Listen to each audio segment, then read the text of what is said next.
Señor Fernández Vara, soy de Extremadura, del Jerte del Valle. Somos 9 hermanos. Todos los hermanos nos vinimos a Cataluña, menos uno que se fue a Bilbao. Todos nos hemos integrado en Cataluña.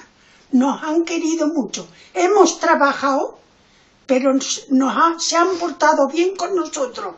Y si usted cree que nos tenemos que ir a nuestra tierra, denos usted casa. Tengo hijos, nietos, y voy a tener casi bisnietos.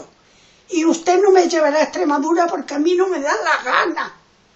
Porque no quiero ir. Y además, si usted quiere que se vayan los extremeños, les da usted trabajo, casa y una vivienda digna.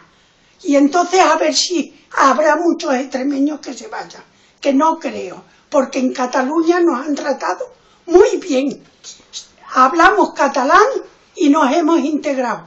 Y si no le gusta, que le den morcilla.